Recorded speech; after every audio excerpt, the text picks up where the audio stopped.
Γεια σας φιλαράκια του YouTube! Ξανανοίγω την κάμερα μετά από πάρα πολύ καιρό και είμαι πάρα πολύ χαρούμενη που σας μιλάω πάλι. Νιώθω ότι δυσκολευόμουν να δω τι θα είναι αυτό το βίντεο που θα ξανανεβάσω, να έχω να ανεβάσω κάτι τόσο καιρό.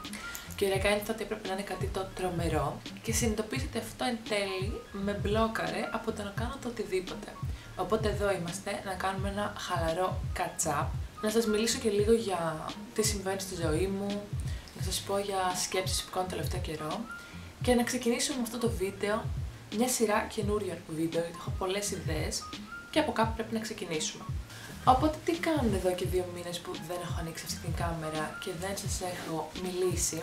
Αρχικά υπήρξαν πολλές αλλαγές στη ζωή μου που μου προκάλεσαν αρκετό άγχος, οπότε και δεν μου ήταν καθόλου εύκολο να βρω την ενέργεια και τον χρόνο να κάνω βίντεο, δυστυχώς. Η πρώτη από αυτές ήταν ότι ξεκίνησα την πρακτική μου που είναι σε ένα κέντρο με παιδιά με αυτισμό και παίρνει μεγάλο μέρος της ημέρας μου και μεγάλο μέρος της ενέργειάς μου. Όπως μπορείτε να φανταστείτε, είναι μια αρκετά απαιτητική δουλειά από άποψη ενεργητικότητας. Και το δεύτερο είναι ότι ξεκίνησα και την πτυχιακή μου ταυτόχρονα killer combo, που γι' αυτό παίρνει εννοείται μεγάλο μέρος του χρόνου μου, να γράφω, να ψάχνω, αλλά και τα δύο τώρα νιώθω ότι κάπως έχουν μπει σε ένα ρυθμό. Έχει περάσει πια το στάδιο της προσαρμογής και τώρα νιώθω ότι είναι κάπως πιο αβίαστα και τα δύο για μένα. Οπότε απαιτούν και λιγότερη ενέργεια. Οπότε είμαστε πολύ καλά, πολύ καλύτερη σχέση με πριν. Και μην πω ότι η ζωή μου έχει αρχίσει να παίρνει την πάνω ρότα, δεν ξέρω αν το λέμε αυτό. Νιώθω ότι τα πράγματα πάνε καλά. Νιώθω για πρώτη φορά, ίσως από τότε που έχω μετακομίσει στην Ολλανδία, ότι έχω ισορροπία εσωτερική.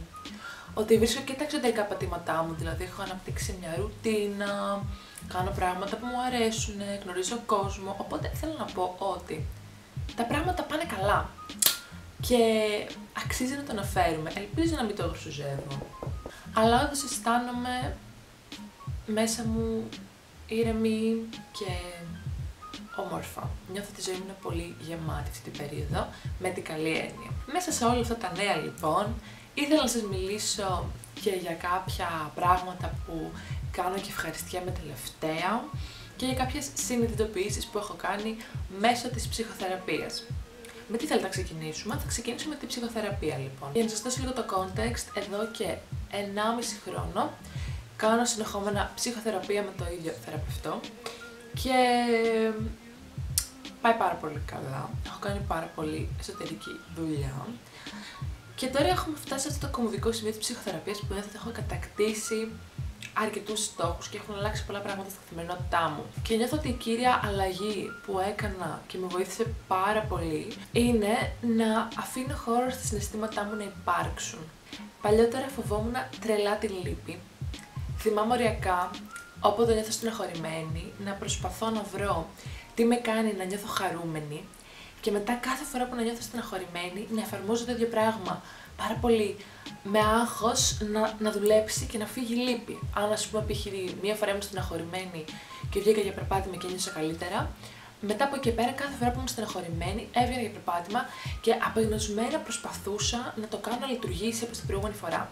Αρχικά, δυστυχώς, τίποτα δεν είναι για πάντα, τίποτα δεν λειτουργεί σε κάθε περίπτωση, δεν υπάρχει ένα μαγικό φίλτρο για τη θλίψη. Και επίσης δεν χρειάζεται τη θλίψη να προσπαθώ να τη διώχνω με τόση μανία. Αυτό έχω μάθει μέσα από τη ψυχοθεραπεία, ότι και η θλίψη έχει έναν ρόλο να παίξει, κάτι θέλει να μου πει, κάποια ανάγκη την έχει δημιουργήσει και την έχει φέρει σε μένα. Και το ίδιο συμβαίνει και με το άγχος και με το θυμό και με όλα τα άλλα μεγάλα δυσάρεστα συναισθήματα που φοβόμουν και μπορεί να φοβάστε κι εσείς.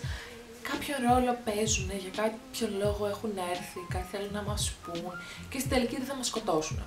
Οπότε αυτή η συνειδητοποίηση εμένα μου βοήθησε πάρα πολύ να βρω την ηρεμία μου όταν σταμάτησα τη μάχη με τα συναισθήματά μου και άρχισα να τα αποδέχομαι και να τα βιώνω. Αυτό που μόνο του μου έφερε μεγάλη εσωτερική ηρεμία, μου αφαίρεσε μεγάλο κομμάτι του άγχους μου. Οπότε αυτό είναι το πρώτο πράγμα που έχω συνειδητοποιήσει στη ψυχοθεραπεία και το οποίο με έχει βοηθήσει άπειρα.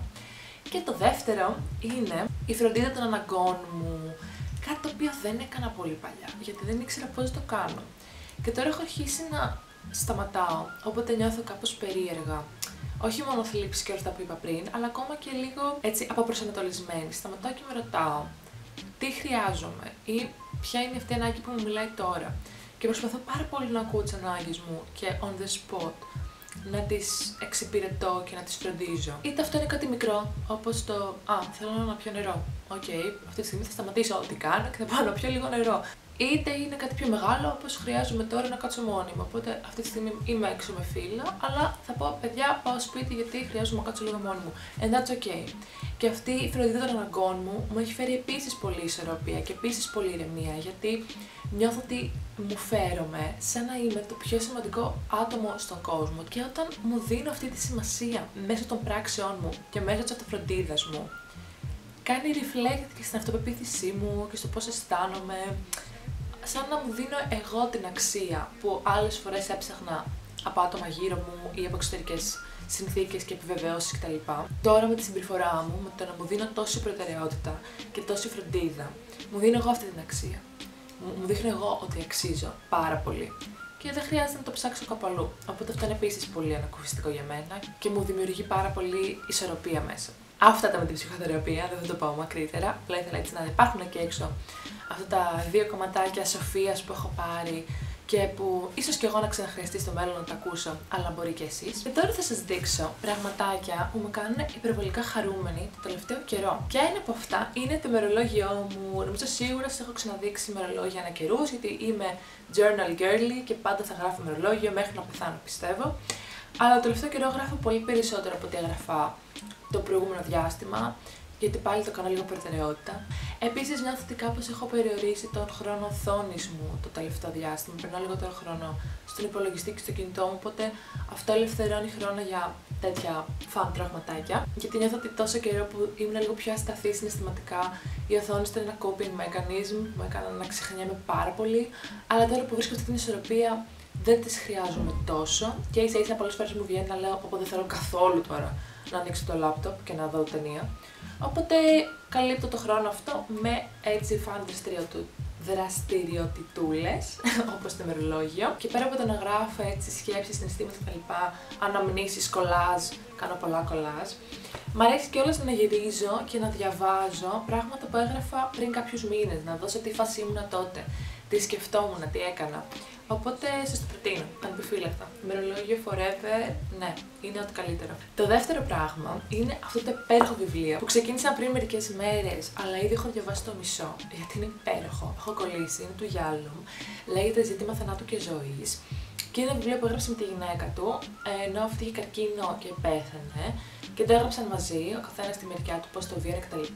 Πάρα πολύ ενδιαφέρον βιβλίο. Έχει εννοείται πολλές αναφορές στον θάνατο, αλλά έχει πολλές αναφορές και στα γυρατιά.